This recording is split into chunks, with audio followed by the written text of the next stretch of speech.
آج پیش خدمت ہے سعادت حسن منٹو کا افسانہ اولاد۔ جب زبیدہ کی شادی ہوئی تو اس کی عمر 25 برس کی تھی۔ اس کے ماں باپ تو یہ چاہتے تھے کہ 17 برس کے ہوتے ہی اس کا بیاہ ہو جائے، مگر کوئی مناسب و موزوں رشتہ ہی نہیں ملتا تھا۔ اگر کسی جگہ بات طے ہونے پاتی تو کوئی ایسی مشکل پیدا ہو جاتی کہ رشتہ عملی صورت ہی نہ اختیار کر سکتا۔ آخر جب زبیدہ 25 برس کی ہو گئی تو اس کے باپ نے ایک رنڈوے کا رشتہ قبول کر لیا۔ اس کی عمر 35 برس کے قریب تھی یا شاید اس سے بھی زیادہ ہو۔ صاحب روزگار تھا، مارکیٹ میں کپڑے کی تھوک فروشی کی دکان تھی۔ ہر ماہ 500-600 روپے کما لیتا۔ زبیدہ بڑی فرما بردار لڑکی تھی۔ اس نے اپنے والدین کا فیصلہ منظور کر لیا، چنانچہ شادی ہو گئی اور وہ اپنے سسرال چلی گئی۔ اس کا خاوند، جس کا نام علم الدین تھا، بہت شریف اور محبت کرنے والا ثابت ہوا۔ زبیدہ کی ہر آسائش کا خیال رکھتا، کپڑے کی بھی کوئی کمی نہیں تھی۔ وہ اپنے میکے ہر ہفتے جاتی۔ ایک دن وہ گئی تو اس نے ڈیوڑی میں قدم رکھتے ہی بین کرنے کی آواز سنی۔ اندر گئی تو اسے معلوم ہوا کہ اس کا باپ اچانک دل کی حرکت بند ہونے کے باعث مر گیا ہے۔ اب زبیدہ کی ماں اکیلی رہ گئی تھی۔ گھر میں سوائے ایک نوکر کے اور کوئی نہ تھا۔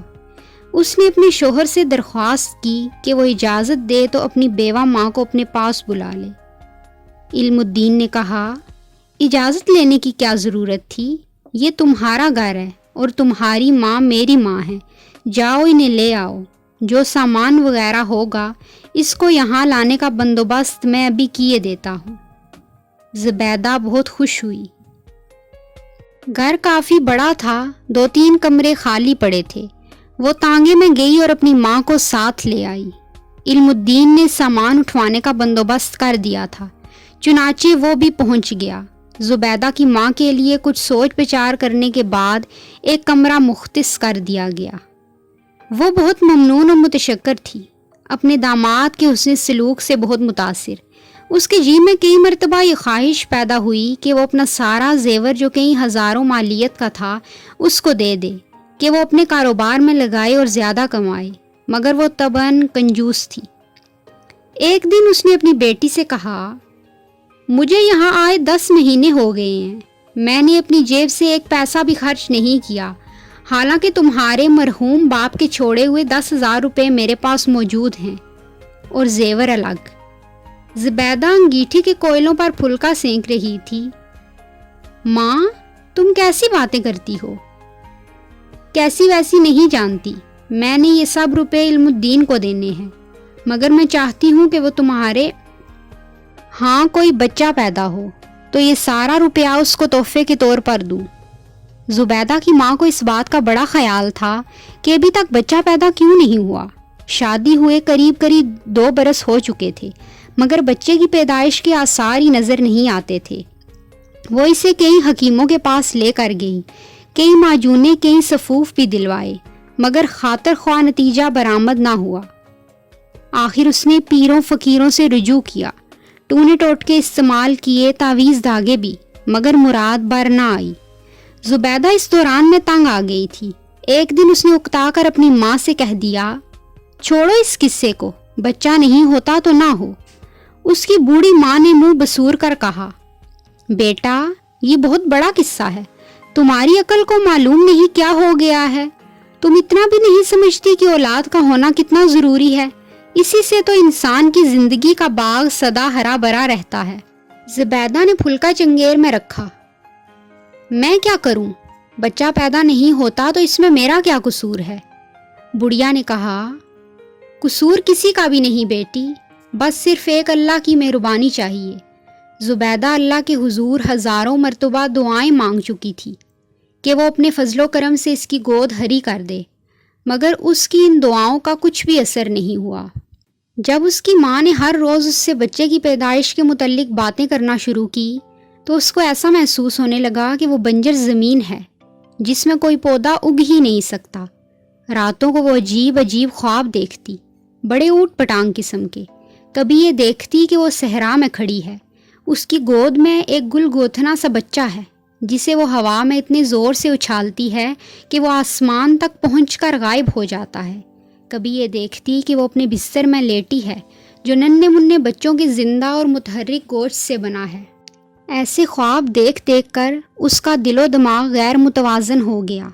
بیٹھے بیٹھے اس کے کانوں میں بچے کے رونے کی آوازیں آنے لگی۔ وہ اپنی ماں سے کہتی، یہ کس کا بچہ رو رہا ہے؟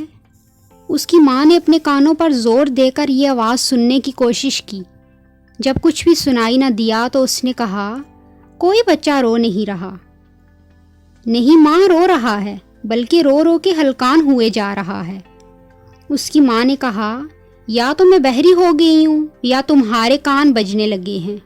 زبیدہ خاموش ہو گئی، لیکن اس کے کانوں میں دیر تک کسی نوزائیدہ بچے کے رونے اور بلکنے کی آوازیں آتی رہیں۔ اس کا ذکر اس نے اپنی ماں سے کبھی نہ کیا۔ بچے کے رونے کی آواز اس کے کانوں میں اکثر ٹپکتی رہتی، لیکن وہ اب سمجھ گئی تھی کہ یہ سب واہمہ ہے۔ حقیقت صرف یہ ہے کہ اس کے دل و دماغ پر مسلسل ہتھوڑے پڑتے رہتے ہیں کہ اس کے بچہ کیوں نہیں ہوتا۔ وہ خود بھی بڑی شدت سے وہ خلا محسوس کرتی جو کسی بیاہی عورت کی زندگی میں نہیں ہونا چاہیے۔ اب وہ بہت اداس رہنے لگی تھی۔ محلے میں بچے شور مچاتے تو اس کے کان پھٹنے لگتے۔ اس کا جی چاہتا کہ باہر نکل کر ان سب کا گلا گھونٹ دے۔ اس کے شوہر علم الدین کو اولاد کی کوئی فکر نہیں تھی۔ وہ اپنے بیوپار میں مگن رہتا۔ کپڑے کے باؤ روز بروز چڑھ رہے تھے۔ آدمی چونکہ ہوشیار تھا، اس لیے اس نے کپڑے کا کافی ذخیرہ جمع کر رکھا تھا۔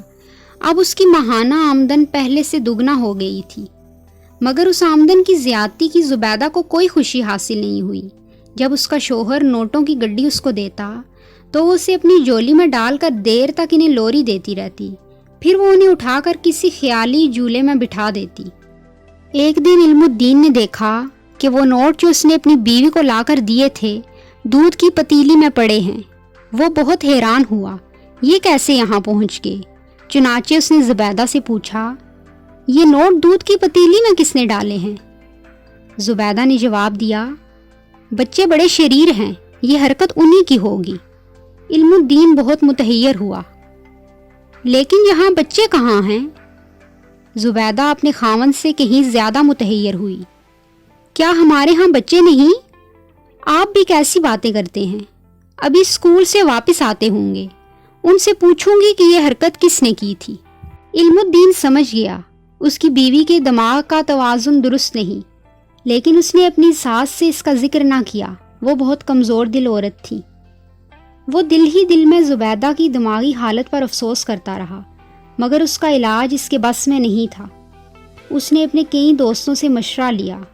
ان میں سے چند نے اس سے کہا کہ پاگل خانے میں داخل کروا دو، مگر اس کے خیال سے ہی اسے وحشت ہوتی تھی۔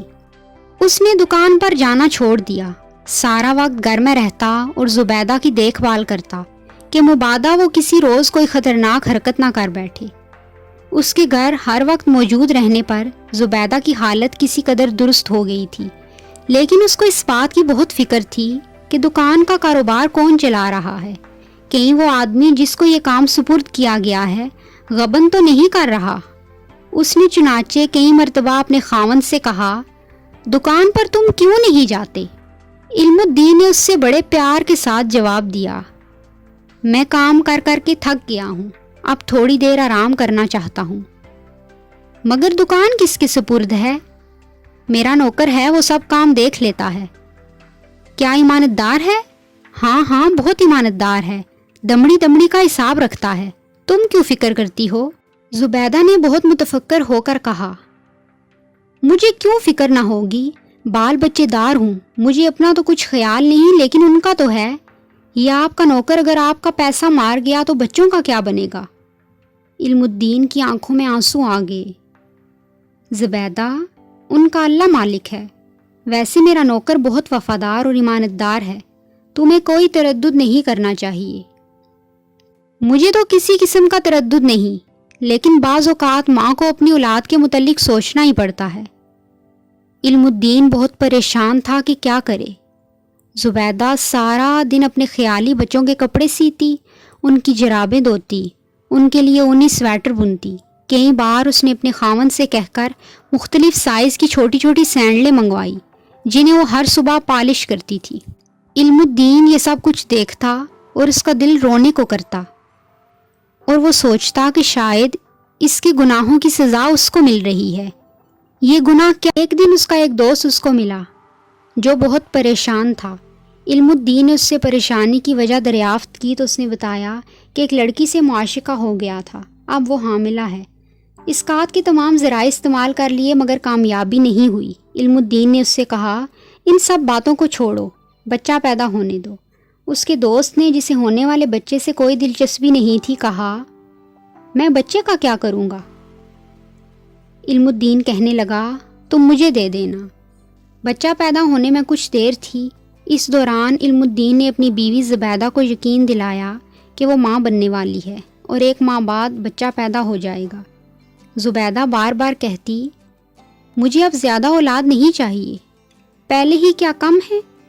علم الدین خاموش رہتا۔ اس کے دوست کی داشتہ کے لڑکا پیدا ہوا جو علم الدین نے زبیدہ کے پاس، جو کہ سو رہی تھی، لٹا دیا اور اسے جگا کر کہا زبیدہ تم کب سے بے ہوش پڑی ہو، یہ دیکھو تمہارے پہلو میں کیا ہے۔ زبیدہ نے کروٹ بدلی اور دیکھا کہ اس کے ساتھ ایک ننھا منا بچہ ہاتھ پاؤں مار رہا ہے۔ علم الدین نے اس سے کہا لڑکا ہے، اب خدا کے فضل و کرم سے ہمارے 5 بچے ہو گئے ہیں۔ زبیدہ بہت خوش ہوئی۔ یہ لڑکا کب پیدا ہوا؟ صبح 7 بجے، اور مجھے اس کا علم ہی نہیں، شاید میں بے ہوش ہو گئی ہوں۔ علم الدین نے اس سے کہا ہاں کچھ ایسی بات تھی، لیکن اللہ کے فضل و کرم سے سب ٹھیک ہو گیا ہے۔ دوسرے روز جب علم الدین اپنی بیوی کو دیکھنے گیا تو اس نے دیکھا کہ وہ لہو لہان ہے، اس کے ہاتھ میں استرا ہے اور وہ اپنے آپ کو کاٹ رہی ہے۔ علم الدین نے اس کے ہاتھ سے استرا چھین کر کہا یہ کیا کر رہی ہو تم؟ زبیدہ نے اپنے پہلو میں لیٹے ہوئے بچے کی طرف دیکھا اور کہا ساری رات روتا رہا ہے مگر میں اس کو دودھ نہ پلا سکی، لعنت ہے ایسی زندگی پر۔ اس سے آگے وہ اور کچھ نہ کہہ سکی۔ خون سے لتھڑی ہوئی ایک انگلی اس نے اپنے بچے کے منہ کے ساتھ لگا دی اور ہمیشہ کی نیند سو گئی۔